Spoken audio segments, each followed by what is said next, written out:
नमस्कार दोस्तों, स्वागत है आप सभी का एक बार फिर से मेरे चैनल द बुद्धा ब्रेन में। दोस्तों, जैसा कि आप सभी जानते हैं, जो शीर्षक लेकर मैं आपके सामने प्रस्तुत हुआ हूँ, उस शीर्षक को मैंने लिया है भगवान बुद्ध और उनका धम्म ग्रंथ से। आज की इस वीडियो में हम जानेंगे कि यदि कोई व्यक्ति मरणासील है या कोई व्यक्ति रोग और बीमारी से ग्रस्त है तो उसे शांति की प्राप्ति कैसे हो सकती है। रोगी अपने रोग को दूर कैसे कर सकता है तथा मरणशील व्यक्ति शांति से मृत्यु को कैसे प्राप्त हो सकता है, जानेंगे आज की इस वीडियो में अंत तक बने रहिए। और यदि ये वीडियो आपको पसंद आए तो इसे लाइक और शेयर अवश्य करिएगा। एक बार तथागत शाक्यों के कपिलवस्तु में अंजीर के उद्यान में ठहरे हुए थे। उस समय बहुत से भिक्षुक तथागत के लिए चीवर बनाने में लगे थे। उनका कहना था, चीवर तैयार हो जाने पर और 3 महीने समाप्त हो जाने पर तथागत चारिका के लिए निकलेंगे।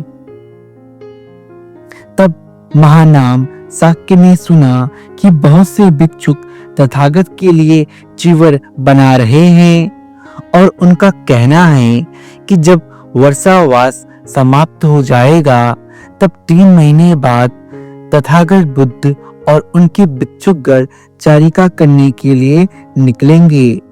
तब वे उन्हें इन चीवरों और भिक्षा का दान कर पुण्य अर्जित करेंगे। तब महानाम वहां पहुंचा जहां तथागत विराजमान थे।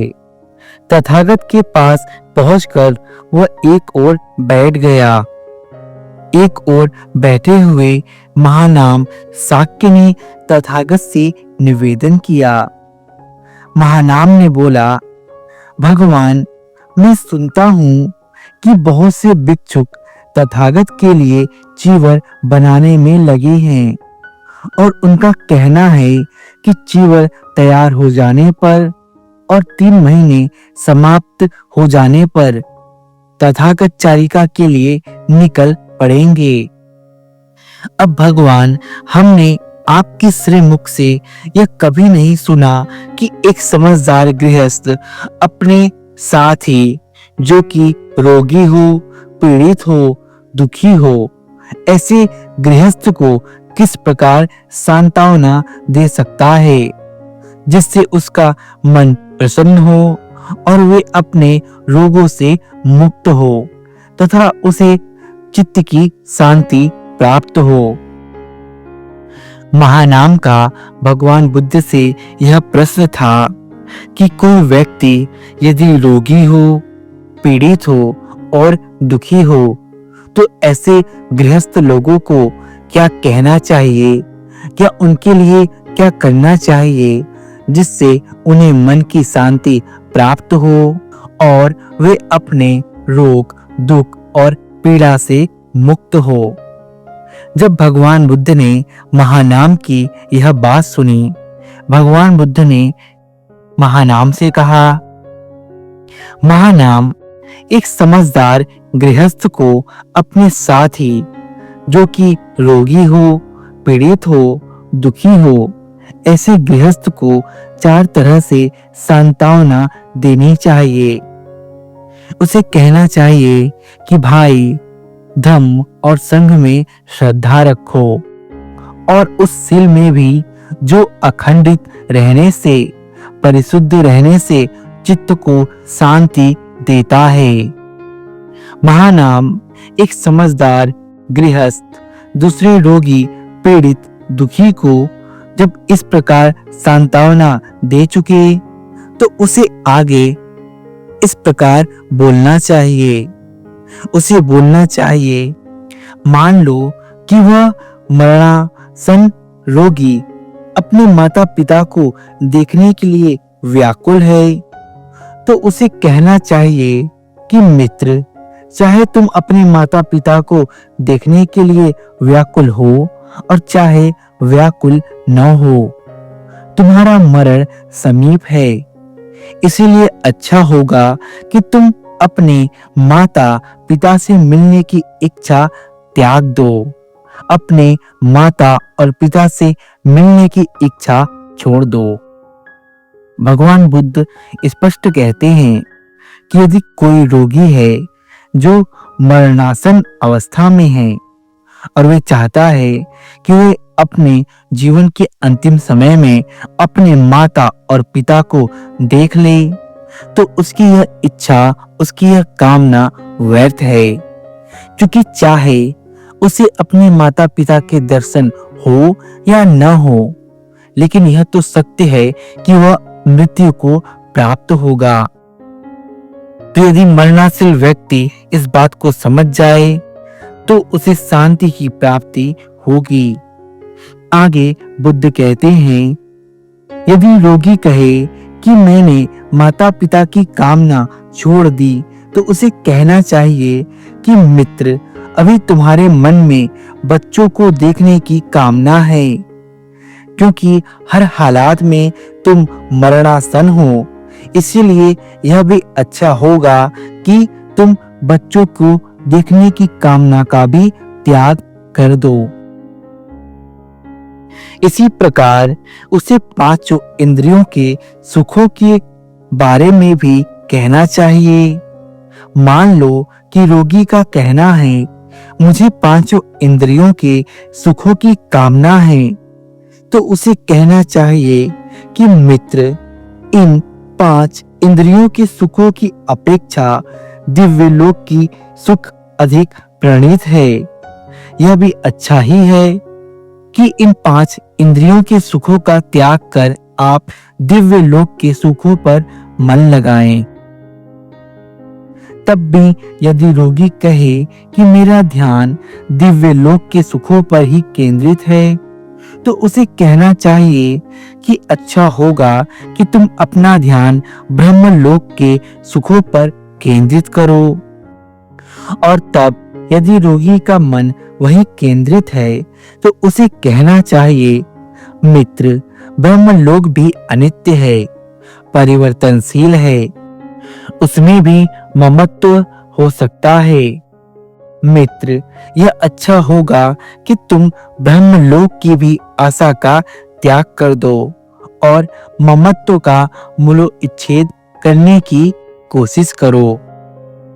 जितने भी ममत्व मन में हैं, उसको नष्ट करने पर ही अपना ध्यान केंद्रित करो। तो देखिए, भगवान बुद्ध ने कितने साफ, स्पष्ट और सुंदर शब्दों में महानाम को ये बताया है कि यदि कोई व्यक्ति रोगी है, पीड़ित है और दुखी है और वे अपने दुखों से मुक्त होना चाहता है, तो वो कैसे अपने दुखों से मुक्त हो सकता है? दुखों से मुक्त होने का एक यही मार्ग है कि आप सभी तरह की अपेक्षाओं का त्याग कर दे। आपके मन में जो राग है, जो मोह है, जो आसक्ति है, जो लालसा है, उसका त्याग कर दे। व्यक्ति की जो इच्छाएं हैं, उसकी जो कामनाएं हैं, यही उसके दुख का सबसे बड़ा कारण है। जब व्यक्ति अपनी इच्छाओं, अपनी कामनाओं और अपनी लालसाओं का त्याग कर देता है, तो उसका मन स्वतंत्र हो जाता है और एक स्वतंत्र मन सदैव सुख में ही रमण करता है। बुद्ध ने कहा है कि मन में चाहे जितनी भी आशाएं हो, जितनी भी कामनाएं हो, लेकिन कोई व्यक्ति रोगी है और मरणासन अवस्था में है, तो उसकी मृत्यु होगी ही। उसकी कामनाओं की पूर्ति हो या न हो, वो मरेगा ही। हमने देखा है कि जो व्यक्ति मरणासीन होते हैं, उनकी अंतिम इच्छा होती है कि वे अपने माता पिता को देख ले, अपने भाई बंधु को देख ले, या फिर अपने सगे संबंधी को देख ले या उनकी कोई अंतिम इच्छा होती है जिसे वे पूरा करना चाहते हैं, उन्हें लगता है कि उनकी जो ये इच्छाएं हैं उनके पूरा हो जाने मात्र से वे शांति से मर सकते हैं, लेकिन यह एक मिथ्या भ्रम है।